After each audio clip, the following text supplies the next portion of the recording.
Hello everyone, welcome back to our channel अमनीफाई। So हम कर रहे हैं अपने क्लास 6 की एनसीईआरटी को, राइट, जिसमें आज हम लोग करेंगे अपना चैप्टर नंबर 8, जो कि रहने वाला है Ashoka the emperor who give up war. तो एक ऐसे एम्परर हैं जिन्होंने वॉर को क्या कर दिया था, गिव अप कर दिया था कि नहीं, अब मैं कभी भी क्या नहीं करूंगा, युद्ध नहीं करूंगा। फाइन। तो ऐसा क्या हुआ कि जिस वजह से इनके मन में यही आ गया कि आज के बाद मैं कभी भी युद्ध नहीं करूंगा, वॉर नहीं करूंगा। तो वो सारी चीजें आज हम इस चैप्टर में देखने वाले हैं। एक हम्बल रिक्वेस्ट आपसे ये है, इस चैप्टर का लास्ट पार्ट जो है ना, बिल्कुल भी मिस मत करना। बहुत जरूरी इंफॉर्मेशन है जो आपको यहाँ से इस बुक के लास्ट पेजेस से आपको सीखने को मिलेगी। आपकी मर्जी है, इसको अभी जाके लास्ट में देख के आना या अभी देखना, बट पहले शुरू से देखो और फिर जाके लास्ट में देख के आना। कहीं आप सोचो कि लास्ट की जरूरी इंफॉर्मेशन है, तो हम एक काम करते हैं जी, हम लास्ट में डायरेक्ट चले जाते हैं। छोड़ो, आ जाओ, आगे बढ़ते हैं। A very big kingdom. अच्छा, अब किंगडम आपको पता है एक एरिया, ठीक है, जहाँ पे एक राजा कोई राज कर रहा है। फाइन। अब जब वो एरिया बहुत ज्यादा बड़ा हो जाता है, ठीक है, ये छोटा सा एरिया है तो मतलब ये किंगडम है। जब ये एरिया बहुत बहुत ज्यादा बड़ा हो जाता है ना, तब इसको क्या बोलते हैं, एम्पायर बोलते हैं। क्या बोलते हैं, एम्पायर बोलते हैं। The lions that we see on our notes, जो जो लॉयंस हैं जो हमें अपने नोट्स पे दिखते हैं, कॉइन्स पे दिखते हैं, इनकी एक अपने आप में बहुत लंबी हिस्ट्री है, राइट। इनको जो स्टोन्स थे उन पे कार्व्ड करा गया and placed on top of the massive stone pillar. जो स्टोन का जो पिलर है आपका, फाइन, उसके बिल्कुल टॉप में इनको क्या रखा, इनको क्या करा गया, रखा गया, जो कि कहाँ पे है, सारनाथ में है। अच्छा, मुझे फटाफट से बताओ, हमने कल की क्लास में सारनाथ के बारे में पढ़ा था, तो बताओ वहां पे गौतम बुद्ध जी ने क्या करा था सारनाथ पे। तो ये आपका होमवर्क है, देखते हैं मुझे कौन आंसर कर पाता है। Ashoka was one of the greatest rulers known to the history, and his instructions inscription were carved on a pillars as well on rock surface. देखो, जो अशोका हैं, ये बड़े जाने माने जो रूलर हैं आपके हिस्ट्री के, राइट। जो इनके इंस्ट्रक्शंस हैं, जो इनके इंस्ट्रक्शन इंस्क्रिप्शंस हैं, उनको क्या करा गया, पिलर्स पे कार्व्ड करा गया, ठीक है, और रॉक सरफेस पे भी क्या करा गया, इनको कार्व्ड करा गया। अब इन इंस्क्रिप्शन के बारे में पढ़ने से पहले हम जरा जानते हैं why his kingdom was called an empire, कि जो अशोका की किंगडम थी उसको एम्पायर के नाम से हम लोग क्यों जानते थे। Fine. The empire that Ashoka ruled was founded by his grandfather. तो जिस एम्पायर में अशोका जो राज कर रहे थे, असल में वो एम्पायर की जो बोलते हैं ना कि नींव रखी थी, वो रखी थी इनके ग्रैंडफादर ने, ठीक है। इनके पापा का नाम क्या था, बिंदुसारा। फाइन। और देखो, चंद्रगुप्ता है, वेट अ मिनट, इसको मैं थोड़ा बड़ा कर लेती हूँ। ओके, आई होप ये आपको विजिबल है, एक मिनट। ओके, सो देखो, एक है चंद्रगुप्त मौर्य, ठीक है, इनके बेटे हैं बिंदुसारा। फाइन। अब इनके बेटे हैं अशोका। तो अशोका के कौन हुए, चंद्रगुप्त मौर्य, ग्रैंडफादर हुए। तो जो एम्पायर जिसपे आपके अशोका रूल कर रहे हैं, इसकी जो स्थापना थी वो करी थी चंद्रगुप्त मौर्य ने, मोर देन 2300 ईयर्स अगो। अभी चंद्रगुप्ता जी जो है हमारे, इनको सपोर्ट करा था एक वाइज मैन ने। इन्हें एक अपने आप में कहानी, क्योंकि ना जो चाणक्य होते हैं इनकी वो पर्सन बेइज्जती कर देता है, तो फिर ये ना चंद्रगुप्त मौर्य की हेल्प करते हैं उससे वो सब कुछ लेने में, और वहां पे चंद्रगुप्त मौर्य जी बैठ जाते हैं। ये कहानी हम आगे जाके देखेंगे जब हम अपनी एंशिएंट हिस्ट्री को प्रॉपर तरीके से करेंगे। अभी तो हम सिर्फ एनसीईआरटी को गो थ्रू कर रहे हैं, सो दैट कि हमारा कोई भी इंपॉर्टेंट जो पॉइंट है, इंफॉर्मेशन है, कोई भी फैक्ट है, वो पीछे छूट ना जाए। फाइन। तो फिलहाल के लिए समझ के चलो कि आज से 2300 साल पहले इस एम्पायर की नींव रखी थी, जिसपे हमारे अशोका राज करते हैं, रखी थी हमारे चंद्रगुप्त मौर्य ने, जिनकी हेल्प करी थी चाणक्य, जिनको कौटिल्य के नाम से भी जाना जाता है। और चाणक्य के बहुत सारे आइडियाज को किस में लिखा गया है, बुक में लिखा गया है, और उस बुक का नाम है अर्थशास्त्र। क्या नाम है, अर्थशास्त्र। जरा ना आपको ये लग रहा होगा कि यहाँ से कोई क्वेश्चन नहीं आएगा, लेकिन यूपीएससी कैसे कर लेता है वो, इसके एक स्टेप नहीं, 4 स्टेप और 5 स्टेप आगे चला जाएगा और पूछेगा बताओ अर्थशास्त्र में किस किस चीज की बात की गई है ना। ऐसे ऐसे क्वेश्चन भी यूपीएससी जो है वो फॉर्म कर लेता है। अब डायनेस्टी का मतलब क्या होता है, जब एक ही फैमिली के जो मेंबर्स हैं वो रूलर बनते रहते हैं। मान लो अभी ए है, फिर ए का बेटा बना, फिर बी का बेटा बना, फिर सी का बेटा बना, फिर डी का बेटा बना। तो जब ऐसे करके करते करते करते जब सेम फैमिली क्या बनती जाती है, रूलर बनती जाती है एक के बाद एक के बाद एक, तो उस फैमिली को हम लोग क्या बोलने लग जाते हैं, डायनेस्टी। क्या बोलने लग जाते हैं, डायनेस्टी। ठीक है, the Mauryas were a dynasty. अब ये मौर्यस भी एक डायनेस्टी थे, क्यों? क्योंकि पहले आए चंद्रगुप्त मौर्य, फिर इनके बाद इनके बेटा आया बिंदुसारा, फाइन, फिर इनके बाद इनका बेटा आया अशोका। और ये तीनों ही बहुत इंपॉर्टेंट जो है वो मौर्यन डायनेस्टी के आपको जो रूलर्स है वो देखने को मिलेंगे। समझ में आ गया? चंद्रगुप्त मौर्य, बिंदुसारा एंड देन आपका अशोका। तो अशोका कहाँ के हैं? ये मौर्यन डायनेस्टी के हैं। और डायनेस्टी क्या होती है? जब फैमिली में एक के बाद एक के बाद एक के बाद एक के बाद सेम फैमिली में से क्या बनते रहते हैं, आपके रूलर्स बनते रहते हैं। फाइन। तो the places where inscription of Ashoka have, अच्छा ये तो कुछ नहीं है, मैं आपको दिखा दूंगी, ये छोड़ो, ये कुछ नहीं है, आ जाओ। अच्छा, बहुत सारे सिटीज हैं जो आपको यहाँ पे ब्लैक डॉट्स में देखने को मिलेंगे, वो भी मैं आपको दिखा देती हूँ। जैसे कि आपकी जो कैपिटल है पाटलिपुत्रा, आज के टाइम पे इसको बोलते हैं हम लोग पटना, फाइन। तक्षशिला, उज्जैन। जो तक्षशिला है उसको बोला जाता है gateway to the north west. आपको मैं दिखा देती हूँ, देखो ये है तक्षशिला। तो अगर ये मेरा नॉर्थ है, अगर ये मेरा साउथ है, this is my east, this is my waste. तो इन्होंने क्या कहा कि जो आपके तक्षशिला जो आपकी सिटी है ना, वो गेटवे है नॉर्थ वेस्ट की तरफ। तो ये नॉर्थ वेस्ट हुआ ना, तो अगर मैं ऐसे रख के यहाँ पे सेंटर से निकाल के देखूं तो किस तरफ आ रहा है, ये नॉर्थ वेस्ट की तरफ आ रहा है, राइट। तो तक्षशिला क्या था, नॉर्थ वेस्ट की तरफ, और सेंट्रल एशिया की तरफ क्या था, ये आपका गेटवे था। और जो आपका उज्जैन है वो नॉर्थ से साउथ जाने का रूट था। ये उज्जैन है तो ये नॉर्थ है, ये साउथ है, ठीक है। तो नॉर्थ से साउथ जाने का रूट क्या था, आपका उज्जैन था। देखो इनको ना ढंग से देख लो, जितने भी आपके हिस्ट्री की बुक में मैप दी होती है ना, तो जरा इन पे गौर फरमा लेना। फाइन। जो आपको ब्लैक में दिख रहे हैं ये इंपॉर्टेंट सिटीज हैं जो आपको दिखाई गई हैं। उज्जैन हो गया, ये पाटलिपुत्र हो गया जो आज के टाइम पे आपका पटना है, फाइन। और जो ये आपको रेड कलर में दिखाया गया है प्लेसेस, तो ये कुछ ऐसी जगहें हैं जहाँ पे आपको दिखती हैं अशोका की इंस्क्रिप्शन। क्या दिखती हैं, अशोका की इंस्क्रिप्शन। अभी तो ब्लैक एंड व्हाइट फॉर्मेट में है तो आपको शायद पहचानने में दिक्कत आए, बट अगर आपके पास कलरफुल में ये मैप कहीं पे मिलता है, आप इंटरनेट पे सर्च करो और उसको एक काम करो, उसका प्रिंट आउट निकालो, ठीक है। एक बार प्रिंट आउट निकाल के नोटबुक में लगाओ एंड दूसरे टाइम हाथ से प्रैक्टिस करना। तो देख लो सारी जगहें कहाँ कहाँ पे है, देखो मनसेरा है ना, शाहबाज घरी, तक्षशिला, लंपका, कंधार, कलसी, टोपरा, मेरठ, बहापुर, लुम्बिनी, रामपुरा, गुजारा, कौशाम्बी, रूपनाथ, सांची, ठीक है, उज्जैन, गिरनार, सोपारा, सन्नथी, मास्की, ब्रह्मगिरी, येरागुडी, जगोदा। तो ये सारी चीज़ें ना एक बार देख लेना, ठीक है। इनकी प्रोनाउंसिएशन हम लोग अलग से, इनको अलग से भी प्रोनाउंस कर सकते हैं, बट कोई बात नहीं, एक बार इनकी लोकेशन देख लेना। अब मान लो कल को पूछ लिया जाए कि बताओ गिरनार कहाँ पे है, तो आपको पता है गुजरात वाले एरिया में पड़ा है, तो गुजरात वाले एरिया में आ रहा है, फाइन। अब ये कलिंगा उड़ीसा वाला एरिया, ठीक है। तो आपको ये चीज़ें क्या होनी चाहिए, पता होनी चाहिए। चलो आगे बढ़ते हैं। तो जो उज्जैन था वो नॉर्थ वेस्ट को लेके आपका एक बहुत इंपॉर्टेंट रूट रहता था, नॉर्थ और साउथ को लेके, सॉरी। मर्चेंट्स हो गए, ऑफिशियल्स हो गए, क्राफ्ट पर्सन्स हो गए, probably lived in this cities. हो सकता है वो इन सिटीज में रहते हो ना, रहते ही थे, okay. In other areas there were villages of farmers and herder. और कुछ एरियाज में आपको क्या देखने को मिलेंगी, फार्मर्स की विलेजेस देखने को मिलेंगी, है ना, हर्डर्स आपको वहाँ पे देखने को मिलेंगे। जो कुछ एरिया है जो कि आपका सेंट्रल इंडिया है, फाइन, वहाँ पे आपको बहुत सारे फॉरेस्ट देखने को मिलेंगे, जहाँ पे जो लोग हैं फॉरेस्ट का प्रोड्यूस क्या करते हैं, उसको गैदर करते हैं और हंट करते हैं एनिमल को, क्या करने के लिए, अपना खाना बनाने के लिए उसको हंट करते हैं। और जो एम्पायर है, इस एम्पायर के अलग अलग हिस्से में क्या बोली जाती हैं, अलग अलग भाषाएं आपको बोलने को दिखेंगी, अलग अलग भाषाएं देखने को मिलेंगी, अलग अलग प्रकार का खाना ये लोग खाते हैं। अगर ये पूरा एम्पायर है तो इस एरिया में कोई और लैंग्वेज है, इस एरिया में कोई और, इस एरिया में कोई और, इस एरिया में कोई और, इस एरिया में कोई और, ठीक है। इनके खाने के तरीके भी अलग हैं, कोई कुछ और खाता है, कोई कुछ और खाता है, कपड़े पहनने का तरीका भी इनका अलग है, फाइन। एक एम्पायर जो होता है वो किंगडम से डिफरेंट कैसे होता है, देखो अगर एम्पायर है तो वहां पे एम्परर होगा, तो एम्परर को बहुत सारे रिसोर्सेज चाहिए, ठीक है, किंग से ज्यादा। अगर किंगडम है तो उस पर राज करता है आपका किंग, ठीक है। अगर एम्पायर है तो उस पर राज करता है आपका एम्परर। कौन राज करता है, आपका एम्परर, फाइन। तो जब इतना बड़ा एरिया है तो एम्परर को क्या चाहिए, बहुत ज्यादा रिसोर्सेज चाहिए किंग के मुकाबले में।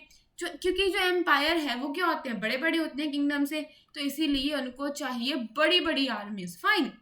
और अब उनको बड़ी बड़ी आर्मीज चाहिए तो उन आर्मीज को पे भी कुछ करना पड़ेगा, और क्योंकि और भी बहुत एरिया है वहाँ पे प्रोटेक्शन करनी पड़ेगी, और भी बहुत सारी चीज़ें हैं। So they need a large number of officials who collect tax. उनको टैक्स कलेक्ट करना पड़ेगा। अब उस टैक्स को कलेक्ट करने के लिए उनको क्या चाहिए, बहुत सारे क्या चाहिए होते हैं, ऑफिशियल चाहिए होते हैं, क्योंकि टैक्स भी ज़्यादा चाहिए, एरिया भी बहुत बड़ा है, बहुत बड़े एरिया से आपको टैक्स इकट्ठा करना है, तो ऑफिशियल्स का नंबर भी क्या होगा, तो बड़ा ऑब्वियस है कि ऑफिशियल्स का नंबर क्या होगा, ज़्यादा ही होगा। Ruling the empire, as the empire वो सो लार्ज, क्योंकि जो एम्पायर था वो बहुत ज़्यादा लार्ज था, तो डिफरेंट पार्ट्स जो थे उनको डिफरेंटली रूल करा जाता था। फाइन। जो एरिया पाटलिपुत्र के अराउंड था वो अंडर द डायरेक्ट कंट्रोल होता था एम्परर के। This meant that officials were appointed to collect taxes from farmers. और जो हमारे ऑफिशियल्स होते थे ये टैक्स कलेक्ट करने के लिए बने होते थे, ठीक है, फार्मर से टैक्स कलेक्ट करने के लिए, हर्डर से कलेक्ट करने के लिए, क्राफ्ट पर्सन से कलेक्ट करने के लिए, ट्रेडर से कलेक्ट करने के लिए, तो क्या हमारे अपॉइंट करे जाते थे, ऑफिशियल्स अपॉइंट करे जाते थे who lived in villages and towns in that area। ठीक है, कुछ लोग विलेजेस में रहते थे, कुछ टाउन्स में रहते थे, तो इन लोगों से टैक्स कलेक्ट करने के लिए रिस्पॉन्सिबल कौन होते थे, जो आपके ऑफिशियल्स अपॉइंट करे जाते थे। ऑफिशियल्स उन लोगों को पनिश भी करते थे जो एम्परर के ऑर्डर्स हैं उनको फॉलो नहीं करते, ठीक है। Officials also punish those who disobey the rulers order.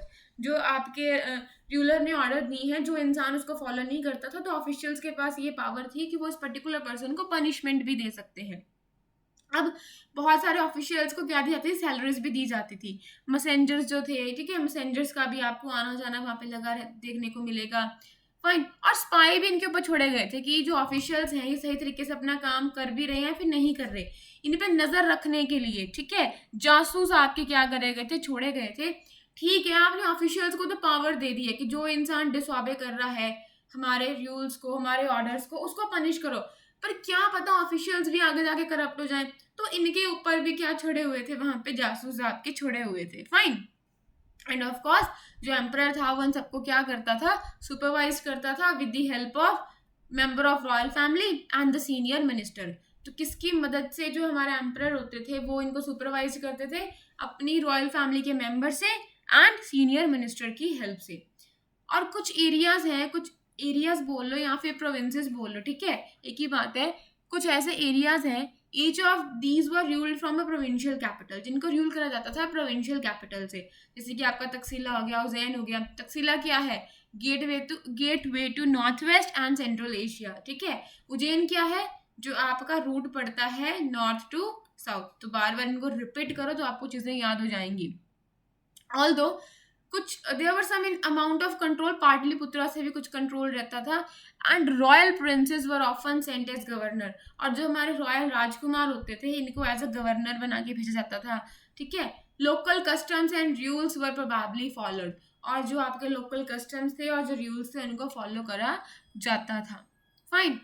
Besides इसके अलावा there were vast areas between the centre, इनके एरियाज के बीच में ना एक वास्ट एरिया था। फाइन।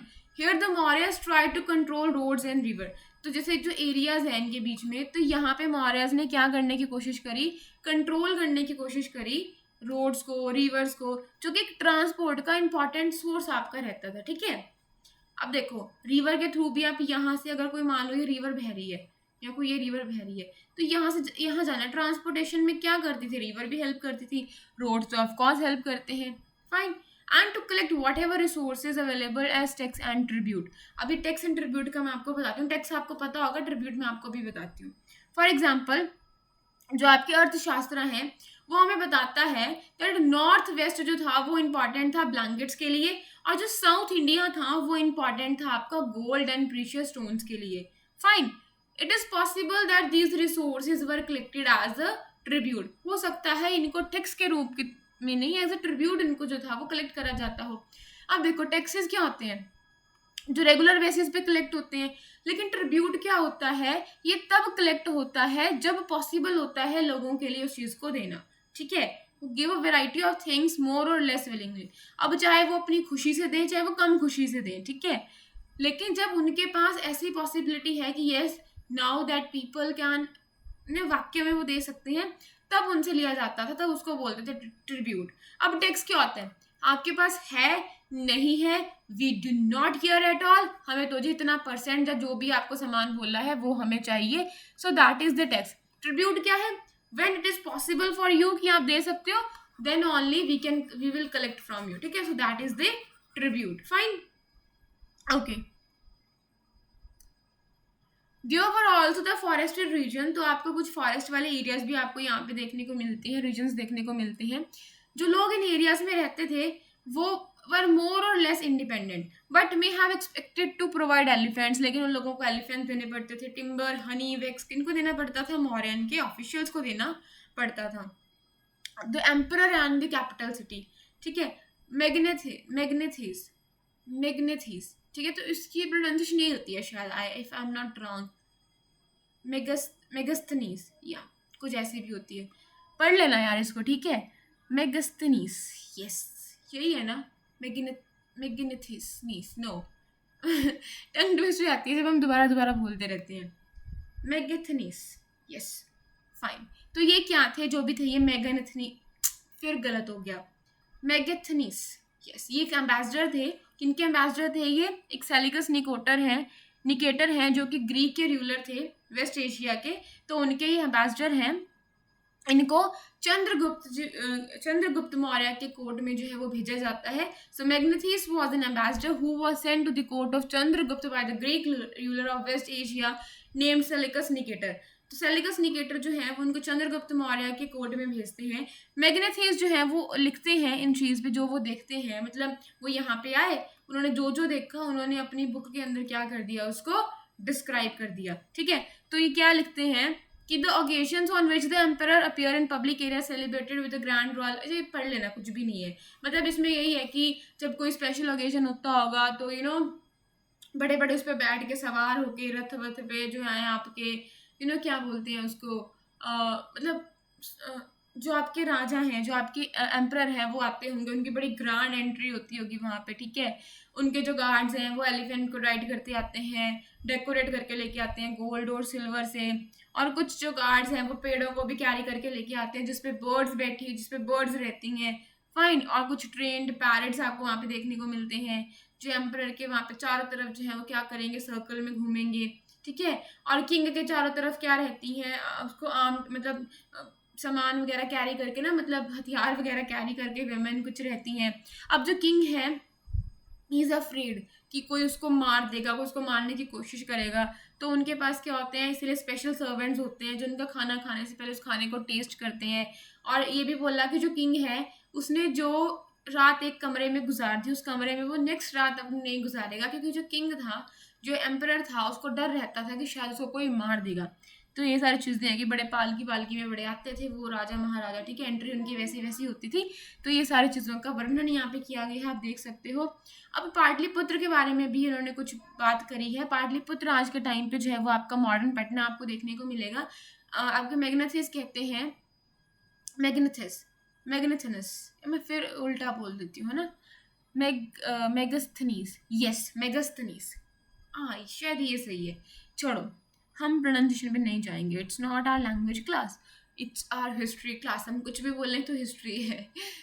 जो हिस्ट्री वाले बच्चे होंगे ना वो बताना इसकी करेक्ट प्रोनाउंसिएशन क्या है, फाइन, क्योंकि हर किसी को अपने सब्जेक्ट का पता होता है। सो मुझसे साइकोलॉजी का कुछ पूछोगे वो मैं आपको बता दूंगी, because psychology is my optional. So जिसका हिस्ट्री ऑप्शनल है ना जी, तो मुझे प्लीज़ बता देना इसको क्या बोलते हैं। मैं नहीं बोलूँगी, मैं दोबारा इसको एक बार ट्राई करती हूँ। मेगस्थनीस, यस।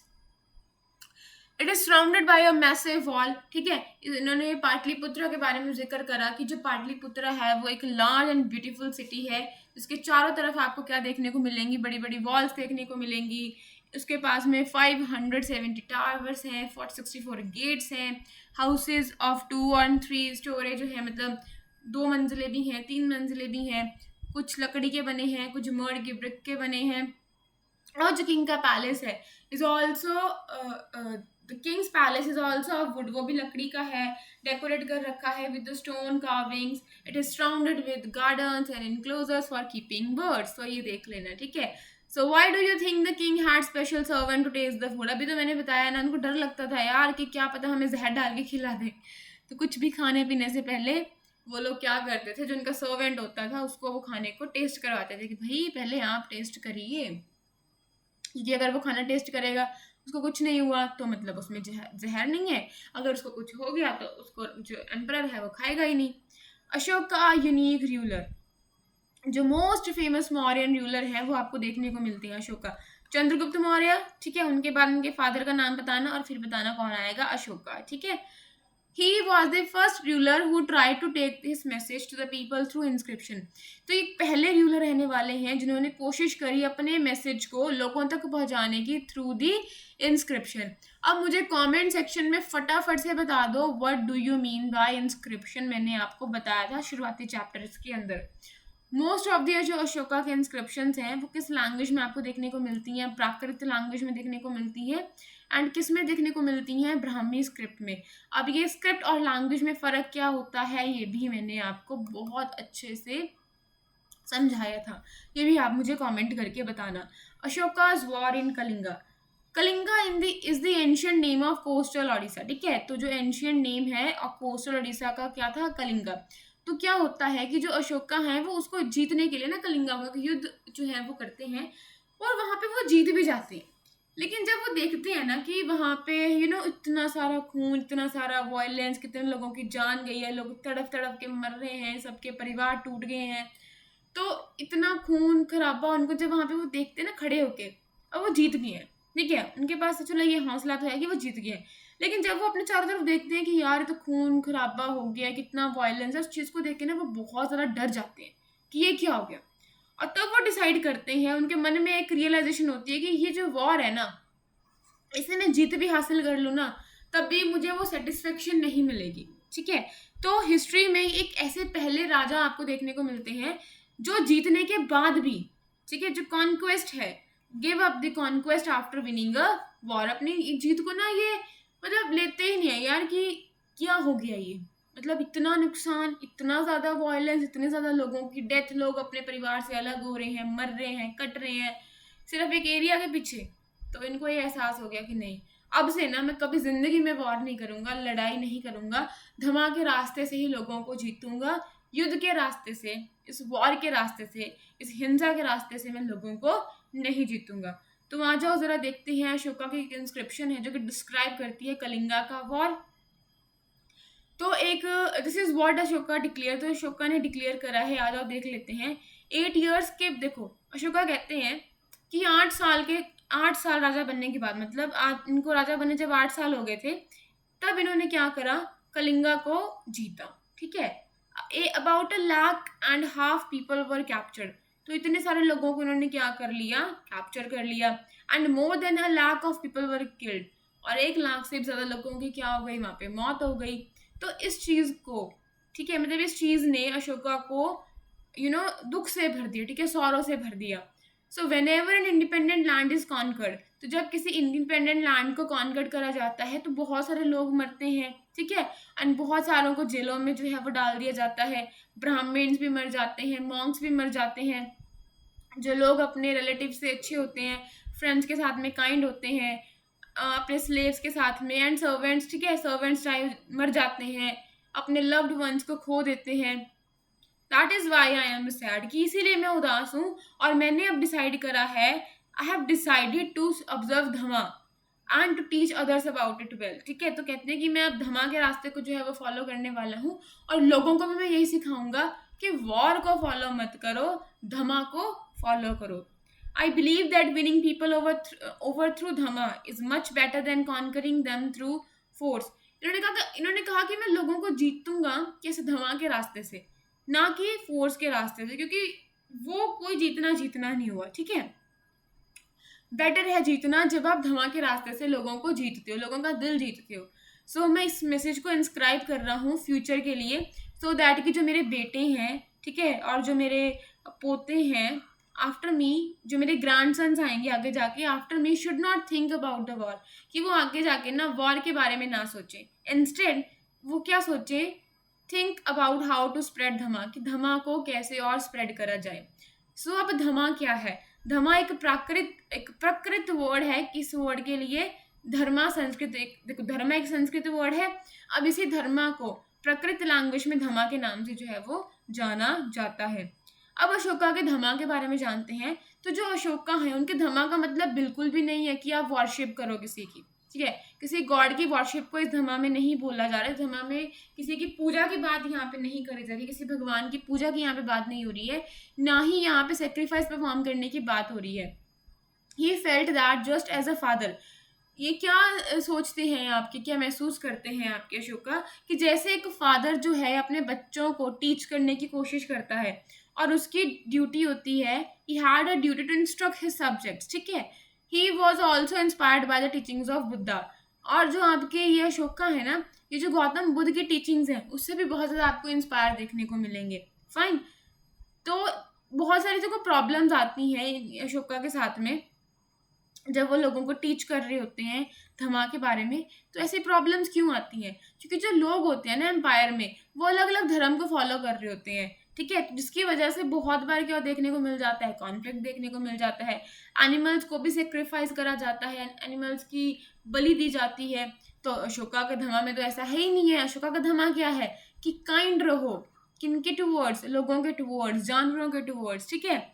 स्लेव्स सर्वेंट्स वर इल ट्रीटेड, जो आपके स्लेव्स हैं और सर्वेंट्स हैं उनके साथ में बुरा व्यवहार जो है वो करा जाता है। इसके अलावा लेकिन besides there were quarrels in families and amongst the neighbour. तो देखने को मिलेगा कि घरों में भी क्या देखने को मिल रहे हैं, झगड़े देखने को मिल रहे हैं, पड़ोसी पड़ोसी से लड़ रहा है। एम्पायर के अंदर की बात हो रही है, ठीक है। एम्पायर के अंदर क्या है कि लोग अलग अलग धर्म को फॉलो कर रहे हैं और एनिमल्स का सेक्रीफाइस देखने को मिल रहा है एम्पायर के अंदर में। कुछ घरों में लड़ाई देखने को मिलेगी, ठीक है, पड़ोसियों में लड़ाई देखने को मिलेगी, स्लेव्स के साथ में, सर्वेंट्स के साथ में मिसबिहेव देखने को मिलेगा, उनको बड़े ही गंदे वे में ट्रीट करा हुआ देखने को मिलेगा। तो Ashoka felt that it was his duty to solve this problem. तो अशोका को ये महसूस हुआ, अशोका जी ने ये सोचा कि अब ये उनकी ड्यूटी है इन सारी प्रॉब्लम्स को सॉल्व करना। फाइन। तो उन्होंने क्या करा, उन्होंने कुछ ऑफिशियल्स को अपॉइंट करा, जिन ऑफिशियल्स को बोला जाता है धमा महामता, ठीक है। क्या बोला जाता है? धमा महामता, जो एक जगह से दूसरी जगह जाते थे, मतलब जगह जगह जाते थे और लोगों को धमा के बारे में बताते थे, धमा के बारे में टीचिंग्स देते थे। Besides Ashoka got his messages inscribed on rocks and pillar. अब इसके अलावा भी अशोका ने क्या करा, वो एक तो ऑफिशियल्स बना दिए उन्होंने, जिनको बोलते हैं धमा महामता, कि जाओ आप लोगों को घर घर जाके मेरा मैसेज जो है वो स्प्रेड करो। एंड दूसरा उन्होंने क्या कर दिया, अपने मैसेज को रॉक्स एंड पिलर्स पे इंस्क्राइब करा दिया, ठीक है। Instructing his officials to read his message to those who could not read it themselves। और अशोका ने अपने ऑफिशियल्स को एक इंस्ट्रक्शन दी कि देखो जो लोग नहीं पढ़ सकते हैं आप उनके लिए इस मैसेज को क्या करो, रीड करो। अशोका ने बहुत सारे मैसेंजर्स को भी सेंड करा, ठीक है, कि आप जाओ धमा के बारे में अलग अलग जगहों पे जाके टीचिंग्स दे के आओ, बता के आओ। फॉर एग्जांपल सीरिया भेजा, इजिप्ट भेजा, ग्रीस भेजा, श्रीलंका भेजा। तो अलग अलग जगहों पे जो आपके अशोका थे, इन्होंने अपने मैसेंजर्स को भी भेजा। इस अशोका ने रोड्स बनवाए, डग करवाए wells and build rest houses भी बनवाए। बिसाइड्स इन्होंने क्या करा, इसके अलावा अशोका ने medical treatment for both human being and animals, ठीक है। और अशोका ने क्या करा, मेडिकल ट्रीटमेंट को भी क्या करा, अरेंज करा फॉर ह्यूमन एंड एनिमल्स के लिए भी, ठीक है। तो मेडिकल ट्रीटमेंट जो है वो आपको देखने को मिलेगा कि इंसानों को भी दिया जा रहा था और एनिमल्स को भी जो था वो दिया जा रहा था। Ashoka messages to his subjects. अब जो अशोका हैं उनका मैसेज क्या है अपने सब्जेक्ट्स को, ठीक है। तो जो पीपल परफॉर्म करते हैं, people perform a variety of rituals when they fall ill. तो जब कोई बीमार पड़ जाता है तो लोग बहुत सारे रिचुअल्स को फॉलो करते हैं, या जब उनके बच्चों की शादी होती है तब भी बहुत सारे रिचुअल्स को आप देखोगे कि फॉलो करा जाता है। जहाँ कोई बच्चा घर में पैदा होता है तब भी आपको क्या देखने को मिलेंगे, बहुत सारे रिचुअल्स देखने को मिलते हैं। या जब भी हम किसी जर्नी पे निकलते हैं तो तब भी आपको क्या देखने को मिलेंगे, बहुत सारे रिचुअल्स देखने को मिलते हैं। तो उन्होंने कहा कि जो ये रिचुअल्स है ना, these are not useful at all. अगर इनके जगह पीपल ऑब्जर्व करें ना, people observe other practices, this would be more fruitful. तो ये कौन सी ऐसी प्रैक्टिसेस हैं जो रिचुअल्स ना करके अगर लोग ये कर ले तो वो ज़्यादा बेहतर है। तो वो कौन सी प्रैक्टिसेस है, देखो वो क्या करें, वो they are being gentle with slaves, अपने स्लेव्स और सर्वेंट के साथ में जेंटल रहो, रिस्पेक्ट करो, ठीक है, बड़ों की। हर एक क्रिएचर को कंपैशन के साथ में ट्रीट करो, गिफ्ट्स दो ब्राह्मण्स को, मॉन्क्स को, ठीक है। It is both wrong to praise one's own religion और क्रिटिसाइज अनदर। देखो, अपने धर्म को बहुत बड़ा बड़ा बड़ा बताना भी गलत है और दूसरे के धर्म की निंदा करना भी गलत है। तो ना तो अपने धर्म को बड़ा बताओ, ना दूसरे के धर्म की निंदा करो, ये दोनों ही गलत है। Fine, it is both wrong to praise one's own religion और क्रिटिसाइज अनदर। तो हर किसी को क्या करना चाहिए, one should respect the others religion. तो हर किसी को दूसरे के रिलीजन की भी क्या करनी चाहिए, रिस्पेक्ट करनी चाहिए। अगर आप खुद के रिलीजन की तारीफ करते रहते हो लेकिन दूसरे को क्या करते रहते हो, दूसरे की निंदा करते रहते हो, तो असल में आप ज्यादा खतरा ना खुद के धर्म पे आप ज्यादा जो है वो नुकसान कर रहे हो, ठीक है। Then one is actually doing greater harm to one's own religion. Fine, आप अपने की तारीफ करके दूसरे को नीचा दिखा रहे हो तो अल्टीमेटली हो क्या रहा है कि असल में आप अपने धर्म को और नीचे गिरा रहे हो। फाइन, तो इसीलिए हर किसी को जो है वो ट्राई करना चाहिए कि दूसरे के जो धर्म के मेन आइडियाज हैं उसको समझे और उनकी इज्जत करे। जो हमारे पंडित जवाहरलाल नेहरू हैं, जो हमारे फर्स्ट प्राइम मिनिस्टर हैं इंडिया के, वो लिखते हैं, हिज एडिक्ट जो इंस्ट्रक्शंस हैं आपकी अशोका की, still speak to us in a language we can understand and we can still learn much from them. कि ये उस भाषा में हमसे बात कर रही है जिस लैंग्वेज को हम लोग समझ सकते हैं और जिससे अभी भी हम लोग बहुत कुछ सीख सकते हैं। फाइन, तो identify the parts of Ashoka message that you think are relevant today. तो बताना कौन सा रेलेवेंट है। देखो, आज के टाइम पे ना आप घर में जानवर रख लो, वो ज़्यादा बेहतर है, लेकिन इंसानों पे आजकल टाइम पे ना भरोसा बिल्कुल भी करा नहीं जा सकता। जो ह्यूमंस है ना वो सबसे बड़ा वाइल्ड एनिमल बनता जा रहा है। इंसान ही इंसान को खा रहा है, तो जानवर तो बेसमझ होता है, ठीक है। इंसान में तो सारी समझ है ना, लेकिन इंसान ही आज जो है वो शैतान बनता जा रहा है, ठीक है। डेविल को भी शायद पीछे छोड़ दे, जो बुरी चीज़ें हैं उसमें। आपका इंसान तो जो इंसान है ना, क्या ही बोल रहे हैं उसका, छोड़ो। द ब्राह्मी स्क्रिप्ट, ये स्क्रिप्ट क्या होती है मैंने आपको पहले भी समझाया था, अब नहीं समझाऊंगी, ज़रा पीछे की क्लासेस को देखियो। तो जो मोस्ट मॉडर्न इंडियन स्क्रिप्ट्स हैं वो कहाँ से डेवलप्ड हुई हैं, आपकी ब्राह्मी स्क्रिप्ट से हुई हैं ओवर द 100 years। आप देख सकते हो, अर्ली ब्राह्मी में एक को ऐसे लिखते थे, देवनागरी जो आपकी हिंदी की स्क्रिप्ट है, ठीक है, उसको ऐसे लिखते हैं हिंदी लैंग्वेज में, और बंगाली में ऐसे लिखते हैं ए को, मलयालम में ऐसे लिखते हैं, एंड जो तमिल है उसमें जो है वो अ को या ए को ऐसे लिखा जाता है। अब देखते हैं elsewhere. Somewhat before the time of Mauryan empire, 24 years ago, emperors in China began building the Great Wall। जब उस टाइम पे टाइम चल रहा था ना आपका मॉडर्न एम्पायर का, उस टाइम पे चाइना में भी क्या हो रहा था कि चाइना के जो एम्परर्स थे ना, उन्होंने एक ग्रेट वॉल की कंस्ट्रक्शन को स्टार्ट करा दिया, ठीक है। उन्होंने शुरू कर दी बनाने। देखो, आपको दिख रही है ना, ये बड़ी बड़ी दीवारें दिख रही है ना, ये क्या है आपकी, this is your great wall, ठीक है, जो चाइना में आपकी बनी थी। क्यों बनी थी? So that to protect the northern frontier of the empire from pastoral people, कि जो यहाँ से लोग आते थे ना, उन लोगों से प्रोटेक्ट करा जाए इसके नदर्न मोस्ट फ्रंटियर को, नदर्न मोस्ट बॉर्डर को। Additions to the wall were made over a period of because of the frontiers of the empire kept shifting. ये पढ़ लेना, क्योंकि ना जो एम्पायर्स थे उनके जो फ्रंटियर्स थे वो भी शिफ्ट होते जा रहे थे। और जो वॉल है वो कितने किलोमीटर लंबी है, 64 किलोमीटर लंबी आपको देखने को मिलेगी। पत्थरों से बनी हुई है, ब्रिक से बनी हुई है, और with a road along the top. आपको टॉप पे क्या देखने को मिलेगा, रोड भी देखने को मिलेगा साथ में। फाइन, सेवरल थाउजेंड पीपल जो हैं मतलब वो लगे यहाँ पे। जब ये वॉल बनी, बहुत सारे लोगों ने मिलकर इस वॉल को बनाया। There are watch towers all along at distance of about, ठीक है, आपको इतने डिस्टेंस पे आपको क्या देखने को मिलेंगे, वॉच टावर्स भी आपको देखने को मिलेंगे।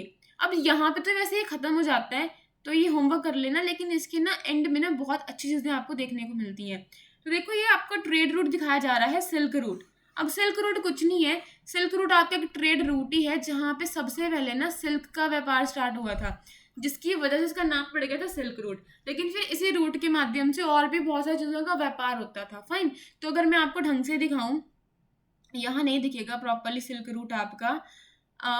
ये देखो, ये जो आपका एरिया दिख रहा है ना, ये जो एरिया है, ये सारा आपका सिल्क रूट है, ठीक है। सिल्क रूट है, जिस रूट के माध्यम से क्या होता था जिस रूट के माध्यम से आपका पहले सिल्क का व्यापार होना स्टार्ट हुआ था, और फिर इसी रूट से और भी बहुत सारी चीज़ें जो थी वो आती थी, और जाके यूरोप के साथ में क्या होता था, कनेक्ट होता था आपका चाइना। तो एक रूट था। आज के टाइम पे अगर आप देखोगे तो चाइना क्या कर रहा है, चाइना इसी एंशियंट सिल्क रूट को रिवाइव करने की जो है वो कोशिश में लगा हुआ है। किस माध्यम से? BRI के, ठीक है, बेल्ट एंड रोड इनिशिएटिव के माध्यम से। वन बेल्ट वन रोड के जो इनिशिएटिव है चाइना, उसके जरिए दोबारा से स्ट्रेट रोड को क्या करने जा रहा है, रिवाइव करने की कोशिश पूरी तरह से कर रहा है। तो सिल्क रोड कुछ नहीं है, सिल्क रोड एक रूट है जहाँ से व्यापार आपको देखने को मिलेगा। देखो यहाँ पे अगर मेरे पास नहीं कलरफुल होता तो मैं आपको अच्छे से समझा पाती, वैसे कुछ भी नहीं है, देख लेना, फाइन। अब इम्पॉर्टेंट क्या था लास्ट में जो मैंने आपको बोला था, चलो ये भी पढ़ लो line. Chinese, Indian, Iranian, Arab, Greek and Roman traders participated, जो थे वो एक्सचेंज में पार्टिसिपेट करते थे। और जो आपका ये है पदुक्का, ठीक है, साउथ इंडिया का, ये भी यहाँ से भी क्या होते थे, आपको बहुत सारा जो है एक रूट का हिस्सा देखने को मिलेगा, आपको ट्रेड यहाँ पे बहुत सारी देखने को मिलेगी। The ports along the coast of south India were important centre for the export of pepper and other spices. ये देखो चाइना का रूट था, यहाँ से जा रहा है ना, देखो ये एरिया से, देखो ये जा रहा है, ये गया गया गया गया ऐसे करके कहाँ पहुँच गया आपका, चाइना में ये रास्ता पहुँच गया। ये है इंपॉर्टेंट जो मैं आपको बोल रही थी, फाइन। जो मौर्यन एम्पायर है वो खत्म हो जाता है आपका about 20 years ago in its place, ठीक है, रोज सेवरल न्यू किंगडम्स। अब और आपको यहाँ पे क्या देखने को मिलेगा, बहुत सारे नए किंगडम्स का आपको यहाँ पे राइज देखने को मिलता है।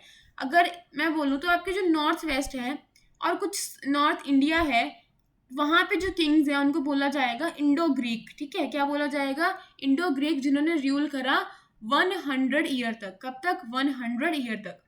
अब इसके बाद जो आए आपके सेंट्रल एशियन पीपल, ठीक है, जो जिनको जाना जाएगा शाकास के नाम से। तो याद करो जो north west and north India में है वो कौन है, आपके इंडो ग्रीक के नाम से। एंड देन बाद में इनको they were followed by the Central Asian people, जिनको हम लोग क्या बोलेंगे, शाकास बोलेंगे, जो आगे नॉर्थ वेस्ट में अपने किंगडम्स लगाएंगे, ठीक है, नॉर्थ वेस्ट में हो गया, नॉर्थ में हो गया, और वेस्टर्न एरियाज में कौन आ जाएंगे, फिर आपके शाकास आ जाएंगे। Some of these kingdoms lasted about 500 years तक रहेंगी टिल द शाकास, फाइन। अब जब तक शाकास को गुप्तास डिफीट नहीं करते तब तक ये लोग यहाँ पे बने रहेंगे, जो हम आगे जाके देखेंगे चैप्टर्स में। जो शाकास हैं in turn were followed by the Kushanas. अब शाकास के बाद कौन देखने को मिलेंगे, आपको कुशानास देखने को मिलेंगे अबाउट 2000 ईयर्स अगो। ये भी हम लोग जाके 10th चैप्टर में पढ़ने वाले हैं, ठीक है। अब फिर देखो समझ में आया ना, पहले इंडो ग्रीक्स हैं, फिर शाकास आ गए हैं आपके, फिर कुशानास आपके आ गए हैं। देखो इंडो ग्रीक की कॉइन देखने को मिलेगी, ये कुशाना की आपको कॉइन देखने को मिलेगी नॉर्थ में और कुछ सेंट्रल इंडिया के पार्ट्स में। एक जो जनरल थे आपके मौर्यन के, ठीक है, जिनका नाम था पशुमित्रा शुंगा, वो अपने किंगडम को सेटअप करते हैं। जो शुंगास हैं, ठीक है, वो उनके बाद एक और डायनेस्टी जो है वो आ जाती है जिसका नाम पड़ेगा Kanvas, fine. And by the rulers from other family till the establishment of Gupta empire. तो जब तक गुप्ता एम्पायर नहीं आता ये लोग आपको वहाँ पे देखने को मिलेंगे। जो शाकास हैं वो ruled over a parts of western India. उन्होंने सतवाहनास के साथ में बहुत सारे जो थे वो बैटल्स लड़े, ठीक है, युद्ध लड़े। who ruled over western and the parts of central India। Satavahanas का आपको रूल कहाँ पे देखने को मिलेगा, तो इनका कुछ सेंट्रल इंडिया के पार्ट्स में और वेस्टर्न साइड पे आपको क्या देखने को मिलेगा, इनका जो था वो किंगडम, इनका किंगडम या फिर इनका रूल आपको देखने को मिलेगा। जो सतवाहना किंगडम है जो 2100 ईयर्स अगो पहले स्टेब्लिश हुई थी, वो 400 साल तक आपकी टिकी रही, ठीक है। 1700 ईयर अगो के अराउंड जो ये वाला वक्त है, एक न्यू फैमिली जो है वो रूलिंग आपकी इमर्ज होती है, जिसको बोलते हैं वक्काटाकास, ठीक है, जो कि बहुत पावरफुल आपको देखने को मिलेंगे फिर सेंट्रल एंड वेस्टर्न इंडिया में। समझ में आ रहा है कहाँ कहाँ से क्या हो रहा है। इंडो ग्रीक्स हैं, फिर शाकास हैं, फिर कुशनास हैं, फिर आपको शुंगा देखने को मिलेंगे, कन्वास देखने को मिलेंगे, यही शाकास जो सतवाहनास सारे बैटल लड़ेंगे, फिर उनके बाद में सतवाहनास के बाद में आपको देखने को मिलेंगे वक्काटाकास, ठीक है, जो आपको सेंट्रल और वेस्टर्न इंडिया में देखने को मिलेंगे। साउथ इंडिया में आपको देखने को मिलते हैं चोलास, चेरियास, पांड्यास, इस टाइम पीरियड के बीच में, fine. And about 1500 years ago आपको दो बड़ी बड़ी लार्ज किंगडम्स इमर्ज होती दिखेंगी, जिनको बोला जाएगा Pallavas and Chalukyas. There were several other kingdoms and kings as well. We knew, हमें उन लोगों के बारे में पता है, कॉइन्स के थ्रू हमने निकाला कि अच्छा ये लोग होते होंगे, इंस्क्रिप्शन के थ्रू पता करा, और बुक्स के थ्रू जो है हमने उनका पता करा। तो आपको यहाँ पे बहुत सारे चेंजेस ना एक ऑर्डिनरी मैन एंड वुमेन की लाइफ में भी देखने को मिलेंगे। फाइन। दे मतलब क्या क्या चेंजेस आपको देखने को मिलेंगे, these included the spread of agriculture का स्प्रेड आपको देखने को मिलेगा, न्यू टाउन्स की आपको जो है वो ग्रोथ देखने को मिलेगी, क्राफ्ट प्रोडक्शन एंड ट्रेड आपको यहाँ पे जो है वो बढ़ता दिखाई देगा। ट्रेडर्स जो थे वो एक्सप्लोर करेंगे नए नए लैंड रूट्स को with in the sub continent और आउटसाइड द सब कॉन्टिनेंट, और कुछ सी रूट्स भी जो हैं वो वेस्ट एशिया की तरफ को क्या करेंगे, वो कुछ एक्सप्लोर करेंगे। East Africa and south east Asia were also open up, ये भी आपको ओपन अप हो जाएगा। ये देखो सतवाहनास की कॉइन है, ये शाकास की कॉइन है, एंड बहुत सारी जो नई बिल्डिंग्स हैं वो बन जाएंगी, ठीक है। जैसे आपके कुछ टेम्पल्स बन जाएंगे, स्तूपास बनने स्टार्ट हो जाएंगे, बुक्स लिखी जाएंगी, साइंटिफिक डिस्कवरीज जो होंगी। These developments took place simultaneously, सारी की सारी डेवलपमेंट जो है वो एक साथ होती रहेंगी, ठीक है, सेम टाइम में।